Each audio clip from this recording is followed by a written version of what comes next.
I found 2 hedgehogs by the roadside. Then I suddenly gained the ability to understand animals. I built them a nest and caught them fish and shrimp. Then they somehow brought home a baby tiger. After that, every kind of wild animal came to help. I just wanted to be a farmer. How did I become the animal emperor? It all started 3 days ago when I found 2 hedgehogs. It was pouring rain. I rode past a puddle and almost tipped into a ditch. I cursed and was about to leave. Then a tiny, tearful voice suddenly sounded in my head. Help! This mud is so slippery.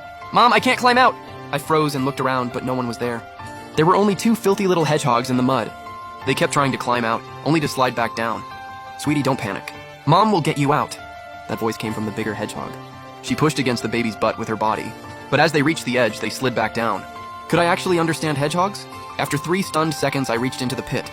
I pulled both muddy hedgehogs out. The moment she landed, the mother raised all her spikes. Don't touch my daughter. Are you planning to roast us? I'm warning you, I'm covered in parasites. Eat me and you'll end up in the hospital. My mouth twitched. Lady, who roasts hedgehogs in weather like this? I'd better take you home first. Ignoring their protests, I put them in my bike basket. The mother kept her spikes raised the whole way. But the baby curiously poked her head out. Wow, Mom, we're flying! We're going so fast! We're not flying. We've been kidnapped!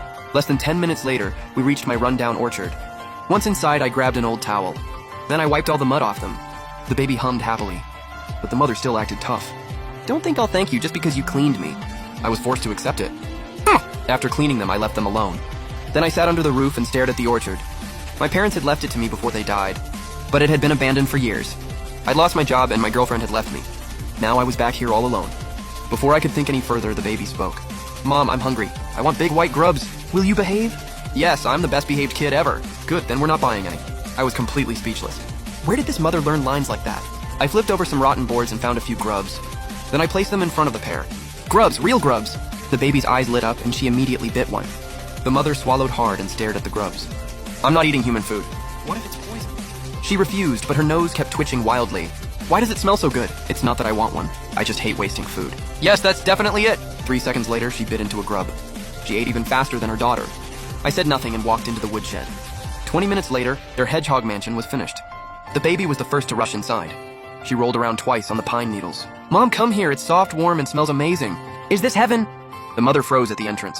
How did this human know what my dream home looked like? She quietly walked in and lay on the pine needles. I just need to rest. It's definitely not because the nest is nice. That night, rustling noises woke me up. I went outside and saw the 2 hedgehogs working. The mother was catching pests under the trees. The baby was moving rotten fruit away. The mother kept catching bugs while rushing her daughter. Hurry up! Mom, I'm exhausted! This fruit is too heavy. Quit whining. That's barely anything. Look at me. I've already caught over 10 bugs. Listen, when someone feeds you, you owe them. We ate his grubs and live in his mansion, so we work. The baby sadly went back to moving fruit. It was so heavy that she wobbled with every step. I leaned against the doorframe and smiled. I hadn't rescued hedgehogs. I'd hired 2 part-time workers. Early the next morning, I opened the door. Rotten fruit and debris were piled in one corner. The entire orchard looked much cleaner. I smiled and headed into the kitchen. I heated some bacon, chopped it up, and placed it on a stone slab. You 2 worked hard. Here's a special meal. The baby's eyes lit up and she charged forward. The mother took 2 dignified steps, then suddenly sprinted. She grabbed the biggest piece in one bite. I'm not being greedy. I'm restoring my energy. Working is exhausting, okay? For the next 3 days, they became temporary farmhands. They pulled weeds by day and caught pests at night. The baby even learned to pile all the snails by the wall. That made them easy for me to remove. They also learned that I could understand animals. On the 4th day, I was pulling weeds in the orchard. A villager named Tieju came to see me. The village doesn't want you running this orchard. They planned to seize it and turn it into a farm, but your sudden return ruined their plan. Now they want to force you out of business. Once you leave, they'll take the orchard. Hearing that made my blood boil. I'd only been away for a few years, yet they wanted to steal my parents' orchard. I thanked Tieju. Then I immediately went to verify his story. Unfortunately, it was all true. No one in the village would work for me. They had even cut off the orchard's water. Without water, the orchard wouldn't last long. I returned feeling defeated and stared at the trees. I couldn't think of any solution. But when the hedgehogs learned about my problem, they quietly came to me. We can help. That night, I saw something moving near the fence. I carefully walked toward it. As I got closer, a huge wild boar jumped out. It carried a wooden club and muttered dramatically. Clouds cover the northwestern sky. A crow lands among the phoenixes. This place is filled with heroes. But which one is king and which one serves? Kid, are you the human sister Lin mentioned? Can you really understand us? Brother Boar, stop scaring him. You'll scare our savior half to death. Don't be afraid, I brought him here to help. He's incredibly strong. He's perfect for plowing and loosening the soil. You only need to keep him fed. Old Boar always keeps his word. Keep me full and I'll plow every inch of this land. I finally understood what was happening. I thought a beast had invaded, but it was free labor.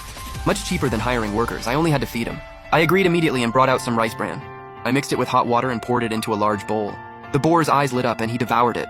Once full, he immediately started loosening the soil. He worked incredibly fast and quickly covered several yards. I nodded in satisfaction. Now I only needed a water source. The village used reservoir water, but my pipe had been cut off. I desperately needed another source. Then the hedgehog spoke again. Are you worried about water? Don't worry, we have a solution. I have a friend who's a pangolin. He's amazing at digging. He can dig a tunnel and redirect the water. Then your orchard will have water again. The mother rolled around happily and offered to take me to him. I froze for a moment, then became overjoyed. These hedgehogs were truly my lucky stars. They found me a worker and now could solve the water problem. I immediately followed them out of the village. We reached the pangolin's den in the forest. But he was gone and there was blood everywhere. The hedgehogs panicked and searched all around. I helped them search, but we found nothing. It was as if he'd vanished into thin air. Just when I thought all hope was lost, one night, an urgent voice woke me up. Aren, wake up, hurry! It was the mother hedgehog. This time she wasn't acting tough. She sounded terrified. I jumped up and rushed into the yard. Under the moonlight, she paced anxiously. The baby was pushing a dark figure with her head. It was soaked and curled into a ball. It trembled slightly with blood covering its body. I moved closer and saw an injured pangolin.